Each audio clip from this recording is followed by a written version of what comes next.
Greetings. Welcome back. I see you came back for more horror, thrilling tales. Well, you're in the right place. Sit back and let me tell you more.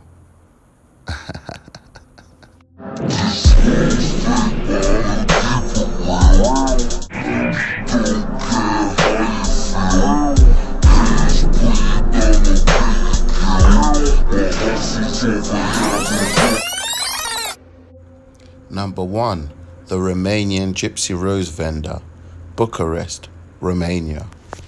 When I went to Romania with my brother, we had a great time.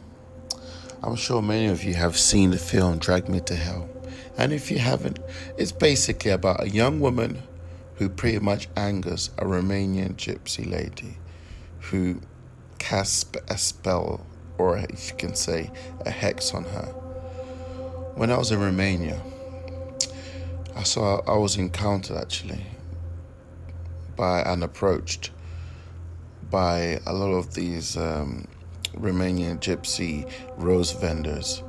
And, I never thought anything of it.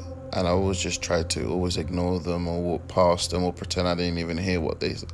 Well, didn't see them or try and avoid eye contact. But then I was told repeatedly, everywhere I went, that if you make eye contact with the woman that will try and sell you the rose, don't. Just avoid it at all times. Because apparently, if you reject the rose, if you reject to purchase a rose, they can even put an hex on you. And at first I thought this was just someone that probably had something against them, but no, I was told this by everyone pretty much I encountered in Romania. And I did have one encounter where a woman just gave me this piercing look in a bid for me to purchase a rose, but I ignored. And till this day, I don't know, I guess it just felt a little bit unnatural. So I guess I just wanted to throw this first one in just as a disclaimer that although nothing occurred to me because I didn't buy a rose nor I made eye contact, but it's just one of those things that it kind of dwelled on me and it stays with me, just that look. So I'm not trying to advocate for you to ignore anyone that's trying to make a living, but just be careful. Number 2, the school ghost, Nagoya, Japan.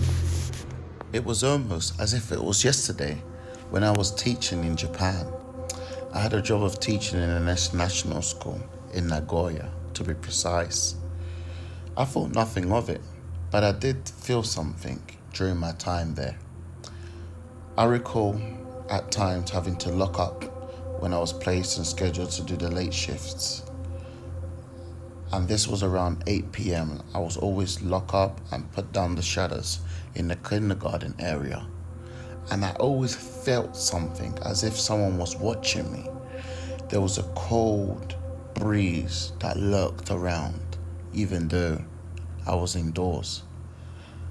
At times, I would just feel like someone's just behind me. It's that gut feeling that you just can't put your finger on it. Later on, during the last term of my teaching endeavors in Japan, I recall conversing with the owner of the school, and then I was made aware that the school was actually being haunted by a ghostly man. The owner of the school proceeded to inform me with the details. I was informed that the man specifically haunted the kids around the kindergarten area where I had been placed to lock up. And I was informed that the creepy and the eerie thing is that the kids recall seeing this man. However, no adults see it, but the kids happen to see him. And they all describe the man they exactly describe the man the same particular way. Him possessing a top hat They describe how his suit looked and his appearance. Coincidence? You tell me. Number 3. The Turban Fortune Teller, Bangkok, Thailand. Thailand, my favorite country in the world. Boy, do I have so many great memories there. However, there was an incident that was slightly eerie. I'm not talking about the incident with the incubus from the previous episode. I'm talking about this one that involves a dark, insidious, creepy fortune teller. When I first checked into my hostel in Khao Sam Road, Bangkok, I was informed to keep away from the Turbine man by my receptionist after his, health and safety tourist welcome lecture into Thailand. He told me that these men that hang around Khao Sam Road that resemble, an Indian complexion with turbans try to lure tourists into their spiritual awakening trap by giving you a glimpse of your future. They proceed by attempting to grab your hand in a friendly gesture to say hello. However, once they obtain, contact, they try to tell you about your life so they can gain your attention. I want to have your attention. They proceed to sit you down and inform you about terrible events that would occur unless you exchange some kind of level of coin so they can subvert, rebuke, and prevent these terrible, drastic things from occurring. When I was walking in Khao Sam Road, one of them attempted to grab my hand.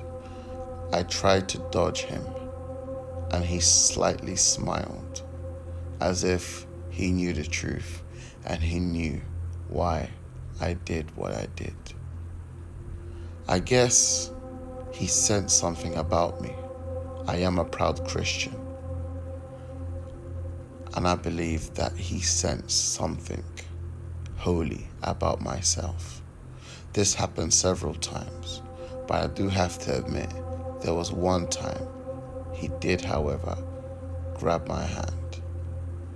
Well, it wasn't the same guy, but it was a different guy.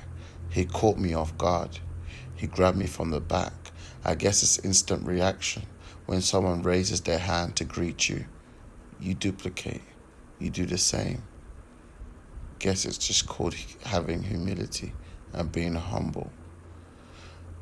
I grabbed his hand in exchange. However, I sensed something negative, something dark, twisted. Words can't really describe, but it wasn't natural.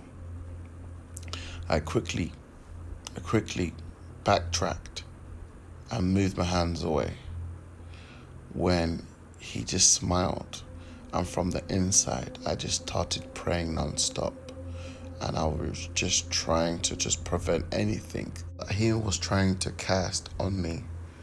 I guess this is similar to the Gypsy vendor story. However, this one was more, twisted.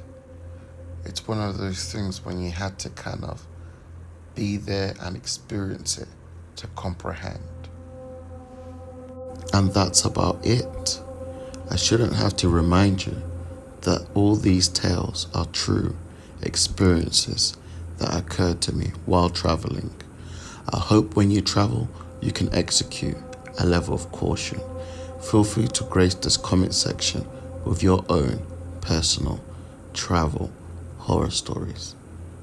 Take care for now, and remember, safe travels.